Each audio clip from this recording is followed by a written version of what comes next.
안녕하세요. 경제 전문 채널 은호레터의 은호입니다. 12월 19일 목요일 전달드릴 뉴스를 간단히 살펴보겠습니다. 수요일 미국 증시는 연준의 금리 결정과 경제 전망 발표 후 급락세를 보였습니다.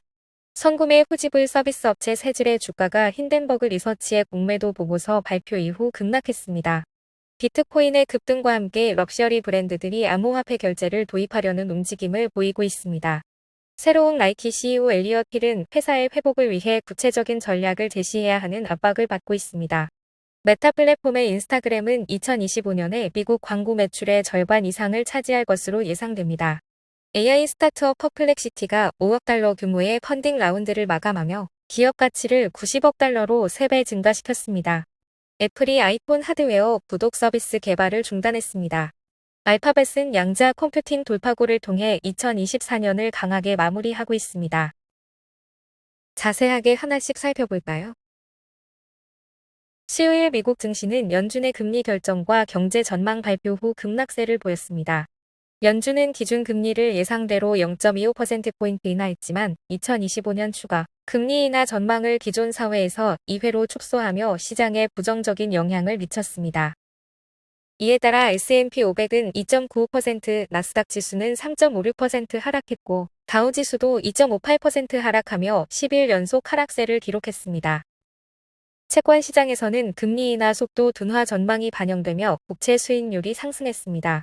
2년물 국채 금리는 12피 상승한 4.35%, 10년물 국채 금리는 4.50%를 기록하며 5월 이후 최고치를 경신했습니다. 달러는 강세를 나타내며 달러 지수가 0.9% 상승했지만 금 가격은 2% 하락해 온스당 2,593.75달러를 기록했습니다. 주요 섹터 중 부동산과 소비재 섹터가 가장 큰 타격을 받았고 암호화폐 관련 주식도 하락세를 보였습니다. 비트코인은 5.2% 하락한 10만 886달러를 기록했고 이더리움은 6% 하락했습니다. 이번 시장 반응은 연준의 정책 변화와 더불어 트럼프 당선자의 관세 정책 등 잠재적인 인플레이션 리스크가 투자자들의 불안을 가중시킨 결과로 보입니다. 투자자들은 내년 초 경제 지표와 연준의 추가 신호를 주시하며 신중한 태도를 유지할 가능성이 큽니다. 선구매 후지불 서비스 업체 세질의 주가가 힌덴버그 리서치의 공매도 보고서 발표 이후 23% 급락했습니다. 힌덴버그는 세질이 높은 금리로 자금을 조달해 신용도가 낮아 전통적인 신용카드를 이용할 수 없는 고위험 소비자들에게 대출하고 있다고 지적했습니다. 또한 고객 및 가맹점 수가 급감하고 있다고 주장했습니다. 힌덴버그는 이전에도 인도 아다니 그룹과 잭 도시가 이끄는 블록을 대상으로 공매도 보고서를 발표한 바 있습니다. BNPL 서비스는 소비자들이 물건을 구매한 후 일정 기간 동안 분할 상환할 수 있도록 지원하며 팬데믹 기간 동안 온라인 쇼핑 증가로 큰 인기를 끌었습니다. 그러나 대부분의 BNPL 업체가 대출 정보를 신용보고 기관에 보고하지 않기 때문에 연체율에 대한 데이터는 부족한 상황입니다. 비트코인의 급등과 함께 럭셔리 브랜드들이 암호화폐 결제를 도입하려는 움직임을 보이고 있습니다. LVMH, 구찌, 발렌시아가 등 일부 브랜드가 이미 암호화폐 결제를 시도한 가운데 프랑스의 고급 백화점 프랭테는 바이낸스와 파트너십을 맺고 비트코인과 이더리움을 포함한 암호화폐 결제를 도입했습니다. 이는 유럽 백화점 최초의 사례로 다른 브랜드와 소매업체들의 관심을 끌고 있습니다. 일부 브랜드는 암호화폐 지갑 하드웨어를 활용한 액세서리 상품을 출시하거나 구찌처럼 다양한 암호화폐로 결제를 지원하며 기술 수용을 통해 젊은 층과 아시아 시장을 겨냥하고 있습니다. 암호화폐 결제는 주로 상징적 의미를 지니며 결제 후 곧바로 법정화폐로 전환되어 변동성 위험을 회피할 수 있습니다. 비록 암호화폐 결제의 실질적인 사용은 제한적이지만 럭셔리 브랜드들에게는 혁신적인 이미지를 구축하고 새로운 부유층과 연결되는 전략적 기회로 작용하고 있습니다. 새로운 나이키 CEO 엘리엇 힐은 회사의 회복을 위해 구체적인 전략을 제시해야 하는 압박을 받고 있습니다. 나이키는 최근 매출 감소와 시장 점유율 하락, 대량 해고 등으로 어려움을 겪고 있으며 미국에서 2%, 유럽에서 6.2%의 시장 점유율을 잃었습니다. 특히 젊은 소비자층에서 브랜드 구매 의향이 감소하는 추세입니다.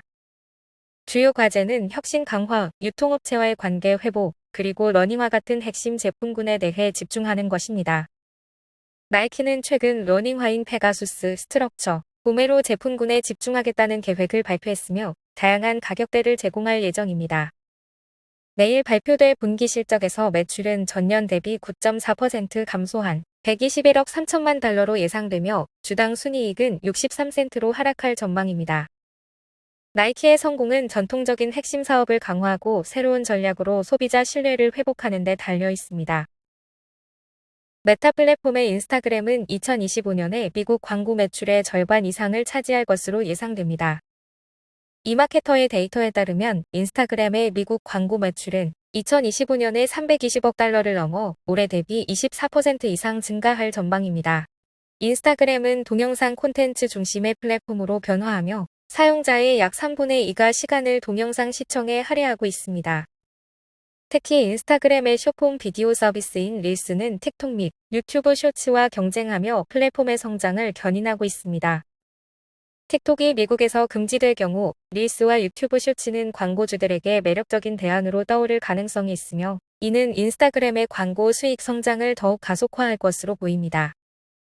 2024년 인스타그램 광고 매출의 대부분은 피드와 스토리에서 발생했으며 2025년에는 릴스, 익스플로어, 스레드와 같은 기능들의 비중이 점차 증가할 것으로 예상됩니다. AI 스타트업 퍼플렉시티가 5억 달러 규모의 펀딩 라운드를 마감하며 기업 가치를 90억 달러로 3배 증가시켰습니다. 퍼플렉시티는 2022년 설립된 스타트업으로 실시간 정보 제공을 특징으로 하는 검색 툴을 개발하며 구글 및 마이크로소프트와 경쟁 중입니다. 이 회사는 올해 4월에 기업 가치가 10억 달러였지만 6월에 소프트뱅크 투자 이후 30억 달러로 상승했고 이번 라운드로 다시 3배 성장했습니다. 퍼플렉시티는 검색 툴 외에도 기업 내부 문서 검색 및 주식 가격, 기업 실적 데이터 조회 등의 금융 관련 기능을 제공하며 수익 공유 모델로 타임 및 포춘 등 주요 출판사와 협력 관계를 구축했습니다. 이러한 확장과 더불어 올해 기준 1,500만 명 이상의 활성 사용자를 확보했습니다. 퍼플렉시티의 빠른 성장은 생성형 AI 기술이 검색 시장을 재정의할 것이라는 투자자들의 기대를 반영하며 챗GPT를 포함한 오픈 AI, 마이크로소프트, 구글과 같은 경쟁자들 속에서 두각을 나타내고 있습니다. 애플이 아이폰 하드웨어 구독 서비스 개발을 중단했습니다. 이 서비스는 소비자들이 매달 구독료를 내고 매년 새 아이폰으로 교체할 수 있는 프로그램으로 2022년 처음 발표되었으나 소프트웨어 문제와 규제 우려 등으로 여러 차례 연기되다 최종적으로 취소되었습니다. 애플은 해당 프로젝트를 포함해 애플페이 레이터 서비스도 올해 초 종료했습니다. 애플페이 레이터는 구매 대금을 여러 번에 나눠 갚을 수 있는 프로그램이었으나 금융 규제가 강화되면서 운영 부담이 커졌고 애플은 대신 어펑 및 클라너 같은 제3자 프로그램을 통해 결제 옵션을 제공하고 있습니다. 아이폰 구독 서비스는 소비자가 아이폰을 일시불이나 할부로 구매하는 대신 애플 계정을 통해 매달 요금을 납부하고 매년 새 모델로 교체하는 방식으로 운영될 예정이었습니다. 이는 애플의 아이폰 판매 증가와 반복 수익 창출을 목표로 했으며 사용자들을 애플 생태계에 더욱 묶어두려는 의도였습니다. 애플은 앞으로 새로운 파트너십을 통해 유사한 프로그램을 도입할 가능성을 열어두었으나 당분간 자체적으로 서비스를 재개할 계획은 없습니다. 알파벳은 양자 컴퓨팅 돌파구를 통해 2024년을 강하게 마무리하고 있습니다. 구글의 모 회사는 윌로우 칩 기반의 양자 컴퓨터로 9월 이후 주가가 30% 이상 상승하며 기술 리더십을 재확인했습니다. 비록 양자 컴퓨팅이 당장 상업적 수익을 창출하지는 않지만 혁신 잠재력이 투자자들에게 긍정적인 신호로 작용했습니다. 양자 컴퓨팅은 기존 컴퓨터보다 수백만 배 높은 처리 능력을 갖췄으며 신약 개발, 고급 소재의 설계, 차세대 암호화 솔루션 등 다양한 활용 가능성을 가지고 있습니다. 뱅크 오브 아메리카 애널리스트들은 이를 알파벳의 기술적 경쟁 우위로 평가하며 미래 수익화 가능성이 주가에 충분히 반영되지 않았다고 언급했습니다. 알파벳은 올해 주가가 40% 상승하며 기술 대형주 중 상위권을 기록했습니다. 그러나 반독점 규제 리스크는 여전히 부담으로 남아 있습니다. 특히 구글 검색 시장 독점 판결과 AI 스타트업, 엔스로픽과의 파트너십 철회 가능성 등이 논란이 되고 있습니다.